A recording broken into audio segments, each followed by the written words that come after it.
everybody. I just wanted to take a quick second to talk to you about what we're calling the Chef's Table. Think of it kind of like a Patreon, except that we're running the whole show ourselves. And the video that you're about to see is actually part of the membership benefit that you get by being one of our Chef's Table members. Basically, it's a wrap-up of what we did this week. It's just one of the benefits that you get, and it's shown only to members. By the way, if you're interested in becoming a member, link in the description below for the Chef's Table.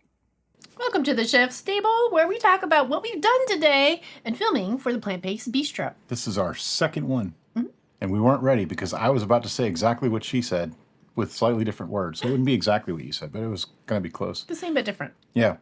Today we made Halushki. halushki. Now, if you don't know what that is, it's basically potatoes, cabbage, and some sort of a noodle with butter sauce.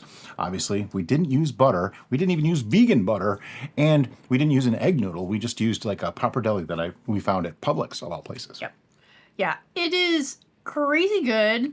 Very simple. Really simple. The most difficult thing is just the time it takes to cook the cabbage. It does take a while. We don't boil the cabbage because it just gets kind of gross. To be Yeah, honest. cabbage should stay green. So it does take a bit of a time, but it's not labor intensive at all. It takes like half an hour altogether. Yeah. If you do everything together, about half an hour to make. There are some secret ingredients in that recipe that really tricks you into thinking that you're eating something with fat, like butter or oil in it, but there is none, absolutely zero. Yeah.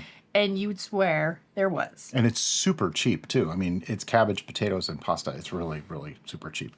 The next one we did was, we've gone through so many different types of tortillas and flatbreads and, that sort of thing in our own kitchen that I was like, all right, I just need to learn how to make some of these that are healthier alternatives. So I created a whole wheat flatbread that's just basically a whole wheat flatbread. Very, very simple, cooks with no oil, no leavening. It takes what, like 15 minutes to make a batch of them? I mean, it's like nothing. It's mix and pan cook and you're And they're done. pitas, or you can make them into tortillas or whatever you need them to be. Super easy recipe, but really, really versatile. And they freeze, they can go in the fridge. I was like, this is just too simple. Why do we buy this stuff?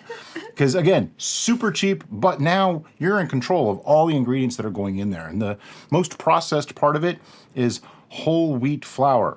So just buy some really good whole wheat flour. Yeah, that's it. We used the King Arthur one, as a matter of fact. It works really, really great. Anything else you want to add?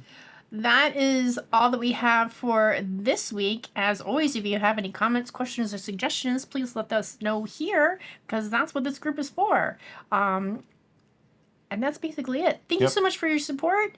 We hope you're enjoying this journey with us. We're still trying to figure out how we're going to do these and not sound like we're being all awkward because, we're just talking to a camera with a red light on top right now. But anyway, thanks so much, and we'll see you next time.